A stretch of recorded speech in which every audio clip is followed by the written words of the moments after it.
Y yo estoy aquí junto a mis amigos que me acompañan de diferentes países para estudiar un capítulo más del libro de Apocalipsis. Yo estoy aquí con Biblia en mano y ahora dispuesto y listo para que Dios pueda colocar esta palabra en mi corazón y también en el tuyo. Un grande abrazo para ti, un gran cariño a aquellas personas que se reúnen cada semana para estudiar la Biblia. Hay incluso iglesias que se abren cada semana para poder estudiar Apocalipsis.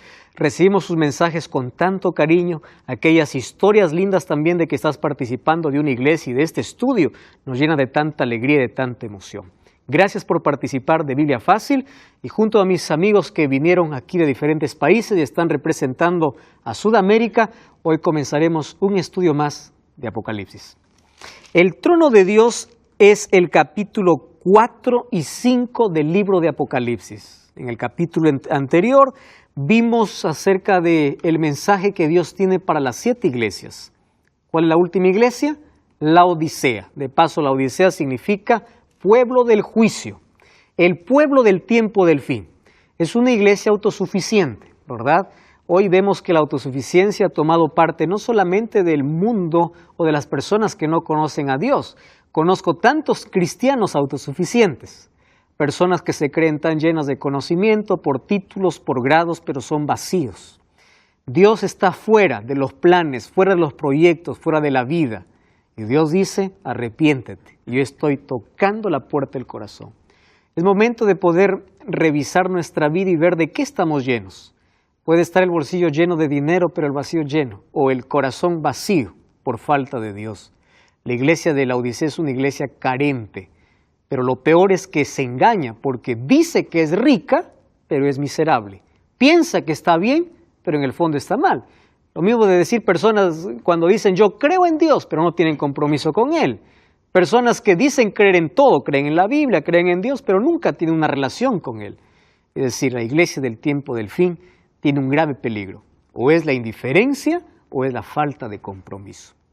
Ahora, después que Dios muestra a Juan de que Él está caminando allí entre las 7 iglesias, ¿recuerdan la visión? Él conoce a cada iglesia, conoce su necesidad, es por eso que cada uno le dice, yo te conozco, yo sé quién eres, yo sé qué te falta, yo me presento así de esta manera porque sé cuál es tu necesidad. Dios nos conoce de manera individual. Y eso es lo lindo, ¿verdad? No pasamos por desapercibidos ante Dios. Dios no ve un grupo de personas, Dios ve cada corazón, cada intención. A una iglesia le decía, yo conozco las intenciones de tu corazón y de tus riñones, haciendo referencia a las emociones y al intelecto. Ahora, vamos a cambiar de escenario, porque ahora de la tierra pasamos al cielo. Y es la visión que hoy Juan nos va a compartir, el trono de Dios. El planeta es gobernado por Dios, no está entregado al caos. Hay muchas personas que piensan que Dios se olvidó de este planeta, que nadie está al control de este planeta. Y ellos dicen, si Dios estuviese al control de la humanidad, ¿por qué existe tanto desastre? ¿Verdad? ¿Por qué hay tanto dolor? ¿Por qué sufrimiento? ¿Por qué hay terremotos? ¿Por qué hay guerras? ¿Dónde está Dios para que pueda controlar todo este asunto? Entonces, hay una lucha aquí en este mundo entre dos fuerzas, la de Dios y la del enemigo. Los dos buscan ser adorados, pero el deseo del diablo es desfigurar el carácter de Dios. El carácter de Dios es amor.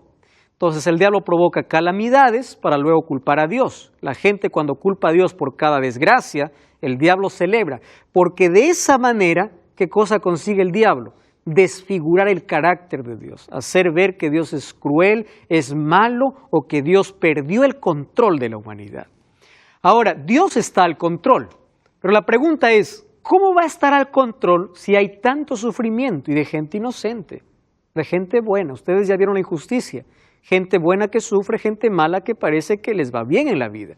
Entonces, ¿cómo podemos responder a esta pregunta del sufrimiento? Todos sabemos que el sufrimiento entró por causa del pecado. En sí, nosotros estábamos condenados a morir. Jesús nos dio esperanza con su muerte. Él nos redimió para poder librarnos de esa condenación. Cuando aceptamos a Cristo, nosotros estamos pasando de muerte a vida. Pero el sufrimiento es una realidad en este mundo. Jesús no prometió que en este planeta vamos nosotros a vivir felices. Y yo les voy a decir aquí 5 razones por las cuales Dios permite el sufrimiento. Ustedes deben entender la diferencia entre causar y permitir. Causar es provocar. Dios no provoca el sufrimiento. Dios permite el sufrimiento. Pero el sufrimiento es permitido por lo menos por 5 razones. Vamos a comprender de manera breve. Primero, en medio del dolor nosotros sabemos quiénes somos. Les voy a hacer un ejemplo. Job y su esposa. Job perdió en un día todo. Perdió sus hijos, perdió sus riquezas materiales, perdió sus tierras, perdió todo. En un día. Ahora miren, la esposa de Job también perdió todo porque era una pareja, ¿verdad? Pareja de esposos. Es decir, los dos pasaron por la misma situación, por el mismo dolor. Pero miren la reacción. Job dio gloria a Dios. Y la mujer dijo, maldice a tu Dios y muérete. Miren la diferencia. Los dos pasaban por la misma situación, pero uno en el dolor da gloria a Dios y el otro maldice a Dios. El dolor nos revela cuál es nuestro carácter o a quién tenemos en el corazón. Número 2, con el dolor nosotros nos damos cuenta lo peligroso que es el pecado. Les voy a hacer un ejemplo. ¿Ustedes imaginan cómo sería el mundo sin dolor, sin hospitales, sería un paraíso, ¿verdad? Entonces, nosotros no entenderíamos qué es pecado. ¿Por qué? Porque el pecado no trajo consecuencias. Cuando hay dolor, el dolor nos explica lo peligroso que es el pecado. Sin el dolor, nosotros no explicaríamos cuán peligroso es el pecado. Todo sería de maravilla. Y número 3, el dolor hace que podamos correr a Dios. Hay lecciones que no aprendemos en la vida, menos que no pasemos por un momento doloroso. Entonces, una situación que puede provocar destrucción al ser humano puede resultar en bendición, porque en lugar de destruirnos, nos hace refugiarnos ¿en quién?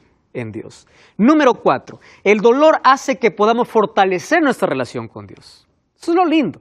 Conocí una señora que decía, pastor, nunca oré tanto en mi vida como desde cuando me enteré que tenía cáncer. Nunca oré tanto. El dolor nos hace aferrar a Dios. Y número 5, si en el mundo no existiera dolor, nadie quisiera estar en el cielo. ¿Para qué? ¿Verdad? Yo estoy feliz aquí. Aquí no hay dolor, aquí no hay sufrimiento. ¿Para qué quiero Dios? ¿Para qué necesito del cielo si la tierra es sin dolor? Entonces, el dolor no es causado ni provocado por Dios, pero es permitido por Dios, porque a través del dolor también somos alcanzados. Pero Dios está al control del universo. Ahora, el capítulo 4 nos traslada de la tierra al cielo. Ahora, no aparece Jesús caminando como sumo sacerdote entre las iglesias, sino aparece como rey. Capítulo 4, la escena se traslada al trono celestial. El trono está rodeado por seres celestiales para celebrar una ocasión especial, un evento específico y decisivo en la historia del universo. ¿Cuál es? Es que aquí Juan está a punto de ver cómo Cristo es exaltado y glorificado después que subió al cielo. La Biblia dice que fue a la diestra del Padre. Ahora, ¿cómo sucedió ese evento? Eso nos explica.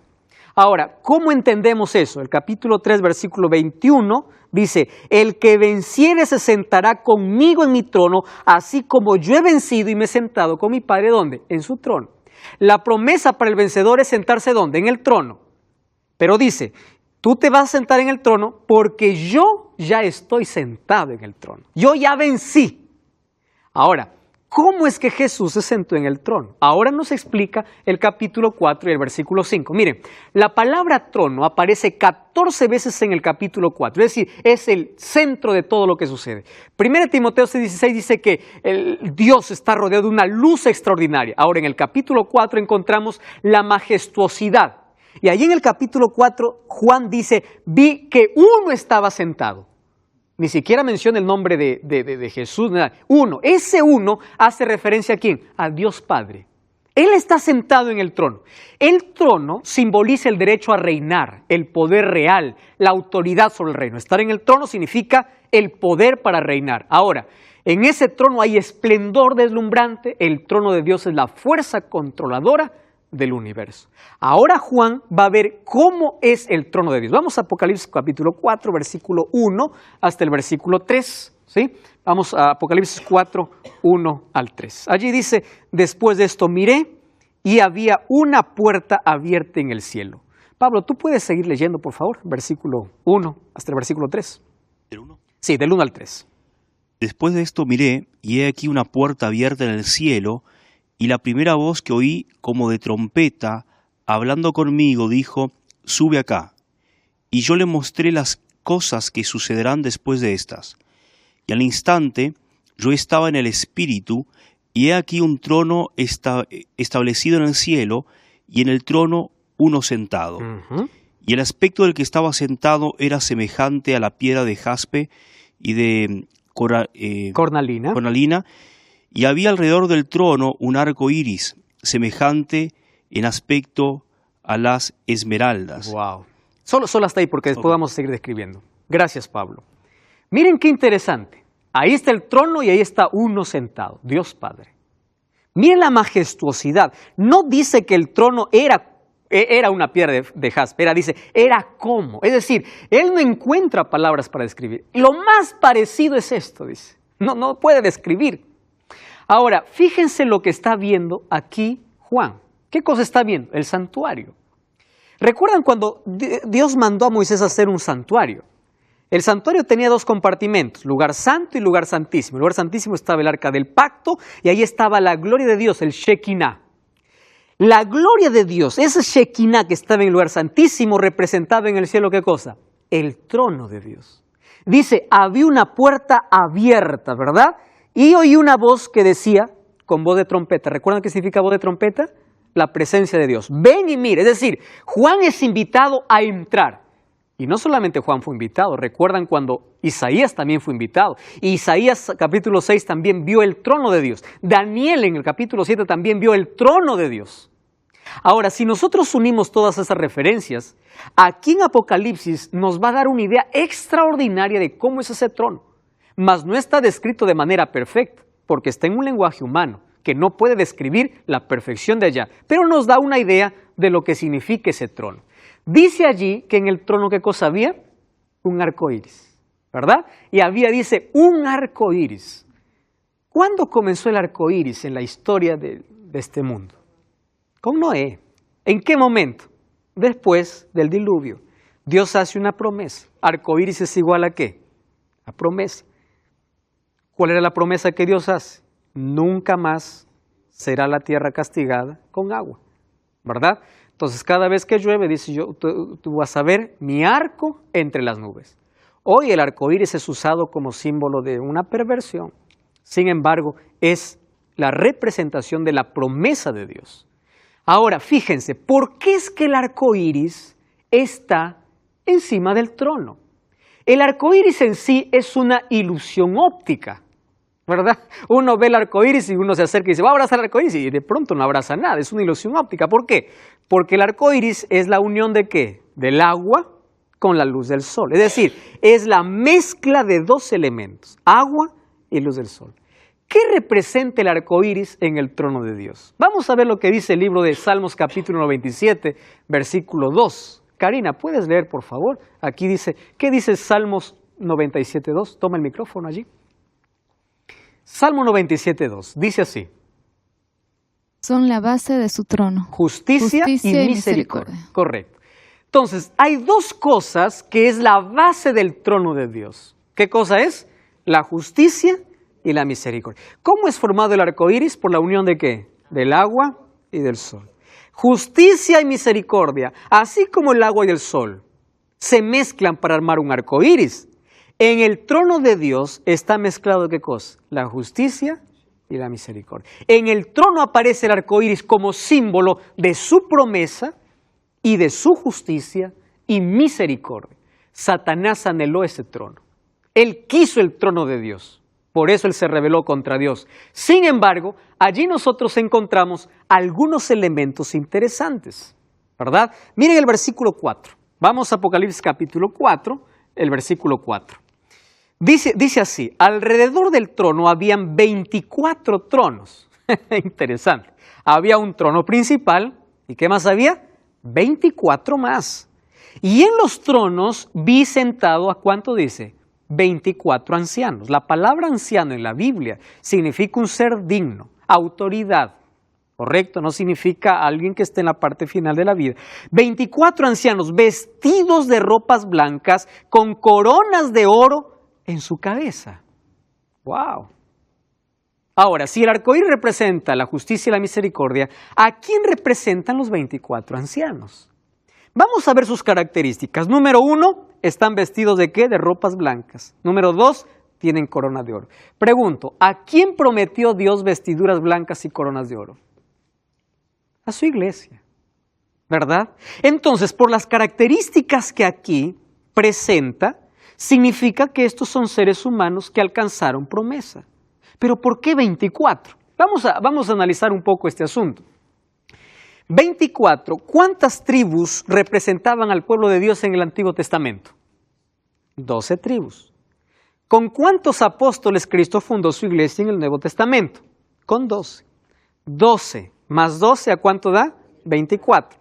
Quiere decir que los 24 ancianos es una representación del pueblo de Dios en toda la historia, tanto del Antiguo como del Nuevo Testamento. 12, 12 igual a 24. Pero ¿por qué son 24 ancianos? Dice, ellos tenían ropas blancas, coronas de oro, allí en la cabeza. Muy bien, vamos a Mateo capítulo 27, ¿sí? Mateo capítulo 27, versículo 50 al versículo 53. Aquí nos va a aclarar este asunto. Mateo capítulo 27, versículo 50 al versículo 53. Miren lo que dice, este texto es impresionante. Mateo 27, 50 al 53.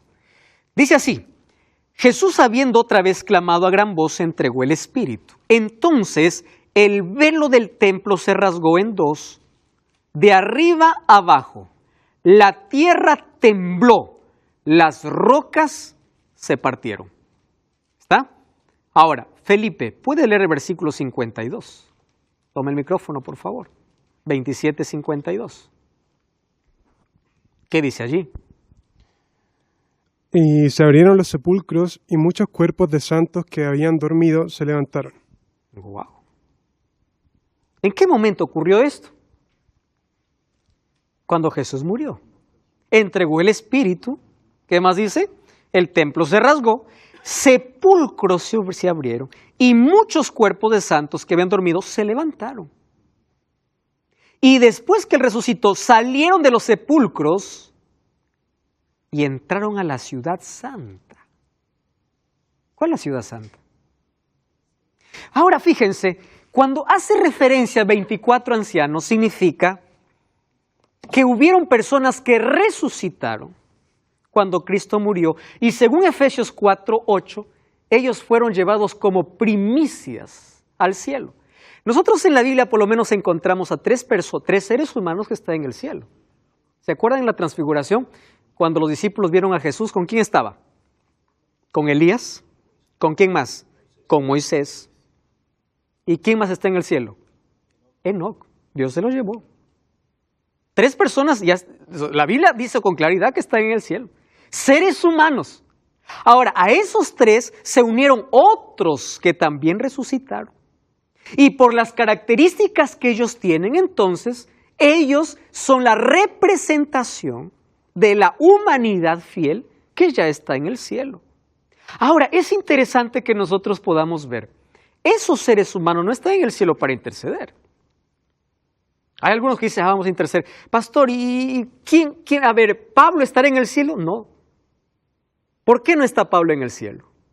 ¿Por qué Pablo en 2 Timoteo 4, 7 y 8 dice, yo estoy listo para ser sacrificado, hablando de su muerte? Dice, pero me está reservada la corona de justicia en aquel día. Además, él no participó de la resurrección cuando Cristo murió. Entonces, si hay seres en el cielo, significa que hay representantes del pueblo de Dios, que son seres humanos, y están dando gloria a Dios. Además, el versículo 6, ¿qué cosa dice? Capítulo 4, versículo 6. Apocalipsis, capítulo 4, versículo 6 dice, también delante del trono había un mar de vidrio semejante a, ¿qué dice? Al cristal, y junto al trono y alrededor del trono había 4 seres vivientes, estaba lleno de ojos por delante y por atrás, llenos de ojos. Ahora nos complica el asunto, ¿no? Hay 24 ancianos, ¿y ahora qué cosa hay? 4 seres vivientes. ¿Saben ustedes que Ezequiel capítulo 10, versículo 14, ya hablaba acerca de estos seres? ¿Recuerdan ustedes que Apocalipsis está escrito en base al Antiguo Testamento? Muchos textos de ellos. Miren lo que dice Ezequiel capítulo 10. Vamos a Ezequiel capítulo 10, versículo 14. Miren esta declaración. Dice así, Ezequiel 10, 14, a las ruedas, oyéndolo yo, se le gritaba rueda. Cada uno tenía 4 caras. La primera era un rostro de querubín, la segunda de hombre, la tercera de león, la cuarta era de águila. Vamos al versículo 20, miren, versículo 20 al versículo 22. Estos eran los mismos seres vivientes que vi debajo del Dios de Israel junto al río Quebar y me di cuenta que eran, ¿quiénes dice? ¿Qué eran ellos? Querubines. Cada uno tenía 4 caras y ¿qué tenía? 4 alas y figuras de manos humanas debajo de ¿dónde? De sus alas. Vamos a volver a Apocalipsis capítulo 4. ¿Está bien? Apocalipsis capítulo 4, versículo 4 al versículo 6. Entonces dice alrededor del trono, o el versículo 6, dice, también delante del trono había como un mar de vidrio, semejante al cristal, junto al trono y alrededor del trono habían 4 seres vivientes llenos de ojos, por delante y por detrás. Versículo 7, ¿qué cosa dice? El primer ser viviente era semejante ¿a qué? A un león. El segundo, a un becerro. El tercero, rostro de hombre. El cuarto, un águila volando.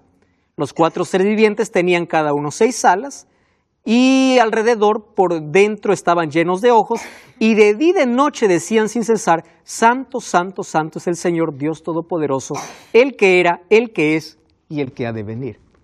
Según Ezequiel, Ezequiel ya vio esta visión. ¿Cómo lo llama esto a Ezequiel? Querubines. Ahora, es interesante las características que tienen estos seres. 6 alas y lleno de ojos. 6 alas significa rapidez de movimiento y ojos significa inteligencia. Ahora fíjense una cosa. Esto puede representar a un orden exaltado de ángeles involucrados en servir a Dios y conducir a los ejércitos celestiales en la adoración y la alabanza a Dios. Porque allí dice que todos ellos decían, Santo, Santo, Santo. Además, las características de estos seres vivientes son las características que se dan a los ángeles.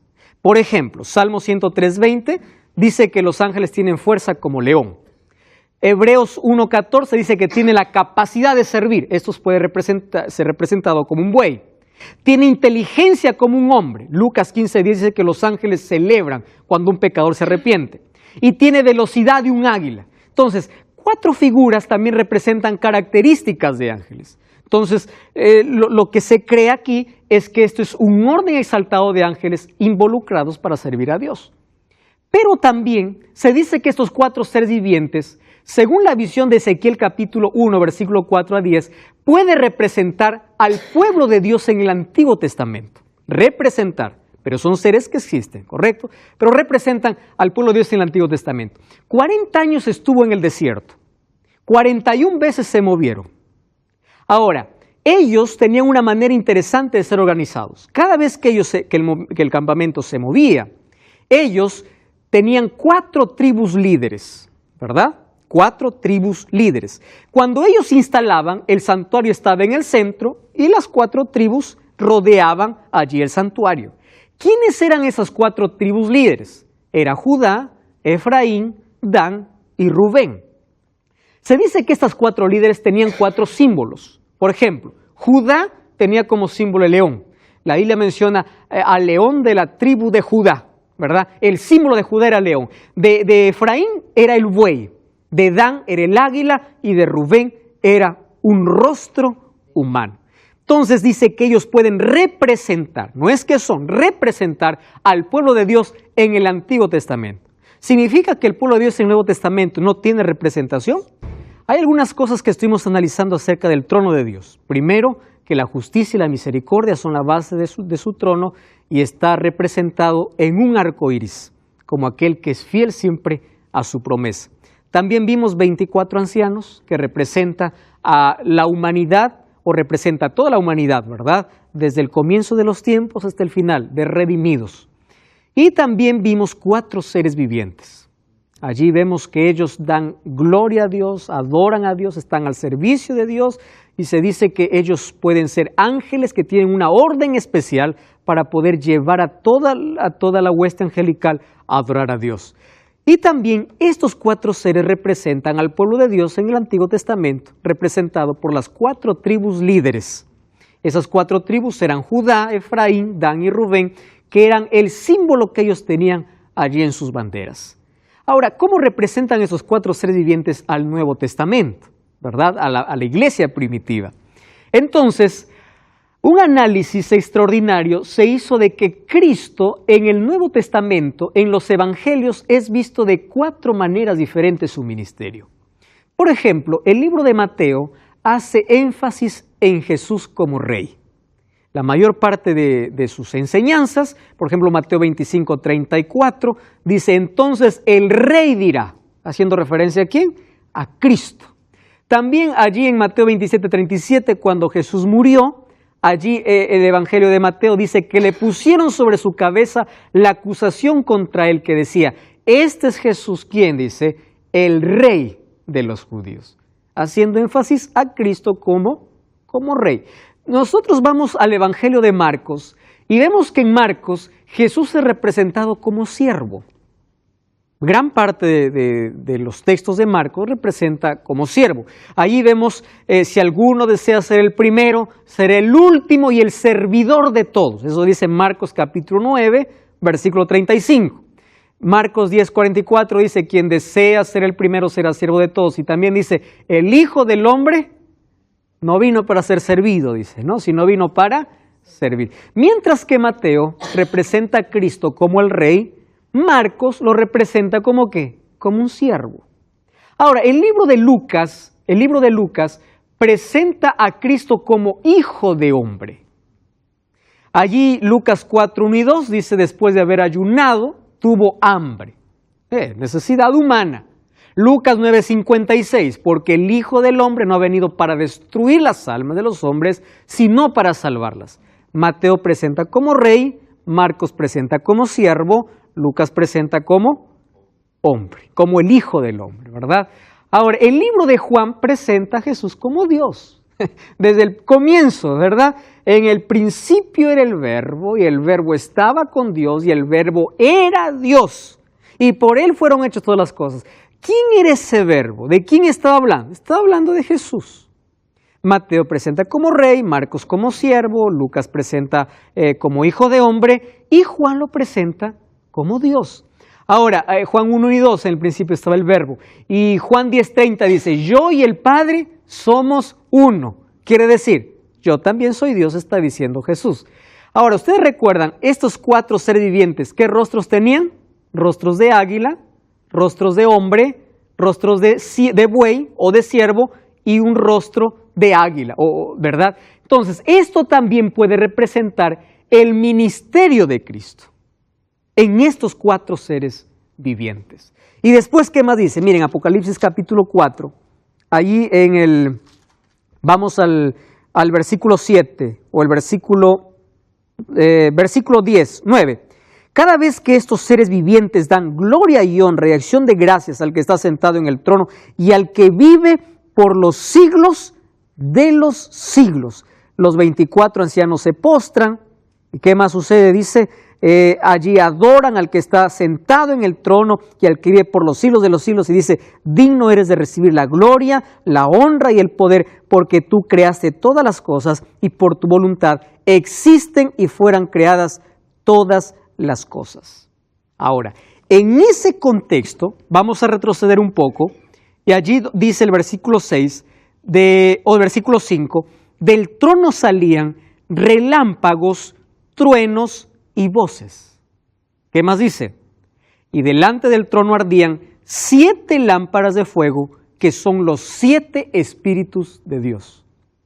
Ya vimos a qué representan los 7 espíritus de Dios, ¿verdad? Al Espíritu Santo en su plenitud. 7 espíritus.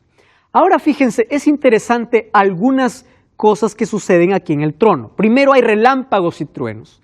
Cada vez que la Biblia aparece que relámpago y trueno es porque va a mostrar que Dios va a aparecer. En el libro de Éxodo capítulo 19, versículo 16, la aparición de Dios para el pueblo de Israel fue a través de relámpagos y truenos. Dice que delante de él habían 7 antorchas de fuego explicadas como 7 espíritus de Dios, es decir, la actividad y la obra del Espíritu Santo en su plenitud. Cuando hace referencia al mar de vidrio, esa luz multicolor trascendente representa la majestad de Dios. Versículo 9 al 11, hay una escena de adoración donde los 24 ancianos y los 4 seres vivientes arrojan sus coronas y le dicen, tú eres digno. Ahora, la esencia de la adoración se debe a 2 cosas. Miren, versículo 11 dice, tú eres digno de recibir la honra, la gloria y el poder, porque tú creaste, ¿qué cosa dice? Todas las cosas.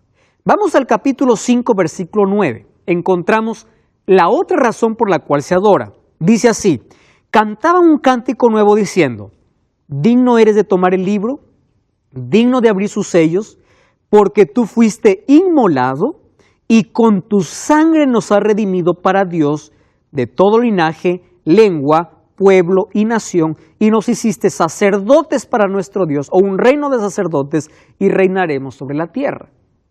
Entonces, Jesús recibe adoración por 2 razones. Primero, por ser el creador, o por el acto de la creación, y el segundo, por el acto de la redención. ¿Qué significa eso? El mismo Dios que creó este mundo tiene poder para restaurarlo y poder proveer salvación para todos los perdidos. Ahora, en esa liturgia de adoración, nosotros tenemos que parar para pensar. Miren, todo el cielo adora a Dios. Todo el cielo. Cada momento dice, santo, santo, santo, tú eres digno de recibir nuestra adoración. El libro de Apocalipsis nos presenta como uno de los temas principales, el tema principal es el regreso de Cristo, pero uno de los temas principales también que acompaña el regreso de Cristo es el grande conflicto que está aquí en la tierra. ¿Y cuál es el conflicto que ocurre aquí en la tierra? La discusión entre los 2 poderes, poder de Dios y poder del diablo, es la lucha por una sola cosa, por la adoración. Si ustedes se dan cuenta, las cosas que hacemos en esta vida no tienen que ver con nuestros caprichos y gustos, tienen que ver a quién adoramos. Existen personas que se adoran a sí mismos. Existen personas que adoran abiertamente a Satanás. Existen personas que adoran a Dios. Y por eso son capaces de sacrificar muchas cosas por adorar a Dios. Pero existen personas que dicen, yo no adoro a nadie, ¿verdad? Pero crean sus propios dioses. Es decir, el tema principal en esta tierra es adoración. Alguien me pregunta y dice, pastor, ¿qué tiene que ver que yo obedezca o no obedezca una parte de la Biblia? Es simple, le digo. Demuestras a quién adoras. Porque el asunto es adoración. Miren, el diablo siempre quiso ser adorado. El libro de Isaías capítulo 14 habla de que en el cielo él anheló el trono de Dios. Quiso el trono de Dios. ¿Por qué quería el trono de Dios? Porque quería ser adorado.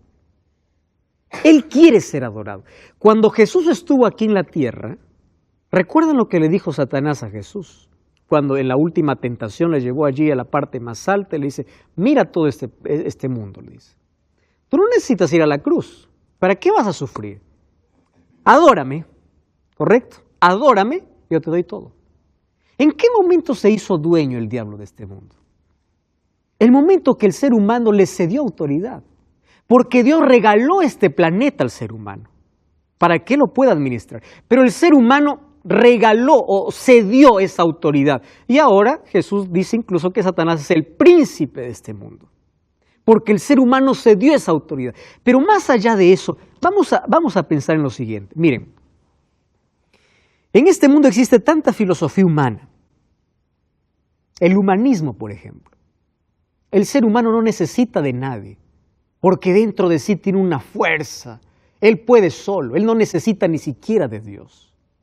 Los seres humanos nos creemos dioses, mucho más en este siglo de tanta tecnología y de tanta información. El ser humano se cree Dios, por eso se independiza de Dios. En el año de 1859 apareció un libro que remeció prácticamente las raíces de todo el mundo que creía en Dios.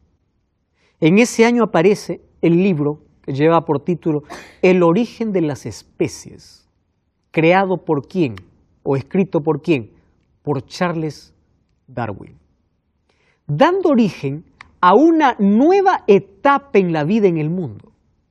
Aquellos que ya querían sacar a Dios de la historia, ahora tenían un fundamento para decir, nosotros no necesitamos de Dios porque ni siquiera Dios existe. Es decir, todo este mundo fue creado, o el ser humano vino porque sus antepasados fueron primero renacuajos, luego fueron, orangutanes, y luego se hizo un ser humano. O sea, quitamos a Dios de todo, sacamos a Dios de la historia. Algunas universidades prohíben religión o la Biblia porque quieren sacar a Dios de la educación. Es decir, el ser humano, usado por el diablo, siempre ha querido tratar o ha tratado de sacar a Dios de todo. Lo ha sacado de su vida, lo ha sacado de sus escuelas, lo ha sacado de la historia, creyendo en la evolución. La evolución, ¿qué cosa te lleva a pensar? De que Dios no existe. Y si Dios no existe, tú no tienes ni origen ni propósito en la vida. ¿Desde qué momento el ser humano cayó en un vacío existencial? Desde el momento que creyó que no necesitaba a Dios en su vida. Desde el momento que sacó a Dios de su historia. Desde el momento que creyó en la evolución. Desde el momento que creyó de que este mundo es gobernado por la nada. O que yo puedo ser el autor de todo. Yo no necesito de Dios para vivir. Todo lo que el ser humano haga tiene que ver a quién adora. La adoración es el punto principal aquí en el capítulo 4, el capítulo 5 del libro de Apocalipsis. Alguien escribió lo siguiente: cuando tú pierdes la esencia de tu origen, tu vida cae en un vacío. ¿Saben qué cosa es preocupante? Hace algunos años incluso el Papa salió diciendo de que el libro de Génesis era un libro alegórico. Fue una noticia que movió al mundo. Quiere decir que el pecado es una alegoría. Si el pecado es una alegoría, Jesús es una fantasía. ¿Para qué necesitamos de Jesús si no hay pecado? Si el libro de Génesis es un libro alegórico, es un libro no real, es un libro simbólico, o es un libro que cuenta por ahí alguna historia que no fue real. Entonces, si no existe Génesis, no existe ni creación, no existe ni pecado, tampoco Salvador. ¿Se dan cuenta cómo el diablo ha tratado a través de toda la historia quitar la adoración que solamente es para Dios, cambiarla de dirección? ¿Hacia dónde? Hacia Él. ¿Y saben de dónde viene esta mentira? Desde el jardín del Edén. ¿Cuál fue la mentira que el diablo colocó en el corazón de Eva? Dos cosas. Primero le dijo, no morirás. No vas a morir. Dios te dice que vas a morir. No, mentira. No vas a morir. Por eso el ser humano cree en la inmortalidad, vida después de la muerte, etcétera, etcétera. Número dos, le dice, tus ojos serán abiertos y serás como Dios. Dios no lo sacó a Adán y Eva porque comieron un fruto. Comer el fruto significaba aceptar la propuesta del diablo. Comer el fruto significaba que ellos querían ser como dioses. ¿Por qué cayó Satanás del cielo? Porque quiso ser como Dios. ¿Por qué salió Adán y Eva del jardín del Edén? Porque aceptaron la propuesta del diablo, ser como Dios. La desobediencia va más allá de comer un fruto, va en aceptar propuestas, donde el ser humano saca a Dios de su vida, saca a Dios de la historia y empieza a adorarse a sí mismo o a adorar cualquier otra filosofía, y en ese momento se hace un adorador ¿de quién? De Satanás. Ahora el capítulo 4 me enseña de que hay un Dios que gobierna por encima de todas las fuerzas humanas y conduce la historia hacia un final feliz. Por eso que Hebreos capítulo 4, versículo 16 dice, acerquémonos con confianza al trono de la gracia para recibir misericordia y ayuda oportuna. ¿Por qué? Porque hay un Dios soberano que tiene el control de la historia. Ahora, lo interesante de todo eso es que ese Dios está presente en los momentos más difíciles de nuestra vida. Si hay un Dios que gobierna el universo, hay un Dios preocupado por el ser humano. Hay dos cosas que tenemos que saber de Dios. Dios es trascendente y Dios es inminente. Trascendente significa que Él es el soberano de todo el universo y Él gobierna el universo, pero es un Dios cercano, no es un Dios lejano, es un Dios que se relaciona, es un Dios que está a nuestro lado en todo momento de la vida. Sí, Pablo. Incluso en esa historia, cuando ellos pecan, ¿no?, por creerle al diablo, y va la sentencia justa por su pecado, que era la muerte, Dios también dio una esperanza, aunque ellos no lo entendieran, ¿no? Al darle ropas de pieles de animales, ya hubo un sacrificio de sangre ahí que apuntaba a la cruz. O sea, mismo ahí uno ya ve la esperanza de Dios diciendo, esto se perdió, pero yo lo voy a recuperar. Es que, Pablo, el plan de redención estaba desde antes de la entrada del pecado.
Dios ya tenía un plan para ellos. Es por eso que el primer cordero que muere allí en el jardín del Edén, cuando alguien dice que Dios no cumplió su promesa, que no había muerte, muerte sí hubo, pero hubo una muerte sustitutoria. ¿Qué significaba? Adán y Eva merecían morir, pero no murieron Adán y Eva, murió un cordero, y ese cordero representaba a Cristo. O sea, que la gracia ya estuvo ahí. Siempre, el ser humano se salvó por fe y gracia, desde el comienzo, y así será la salvación hasta el final. Nadie se salva por obras o por méritos. Qué lindo, gracias por ese aporte. Ahora, ese Dios que tiene el control del universo, ese Dios que está en todo momento en la historia del ser humano, es un Dios tan cercano, un Dios que conoce las luchas, que conoce los problemas, que conoce las lágrimas, que no ignora el sufrimiento. Y es un Dios que nos acompaña en los momentos más difíciles de nuestra vida. Yo quiero hablar para ti que estás viendo el programa. Probablemente no estés en un momento fácil de la vida. Estás pasando por una situación muy difícil. Estás allí acorralado por las deudas, estás allí en una cama, enfermo, estás pasando por sufrimiento y dolor. Hay un Dios que está allí contigo y está sufriendo contigo y está listo para abrazarte. Hay un Dios que tiene el control del universo, es el soberano del universo, pero también quiere tener el control de tu vida. Y es por eso que hoy, una vez más, insiste en tocar la puerta de tu corazón para decirte, déjame también ser soberano en tu corazón, soberano en tu vida.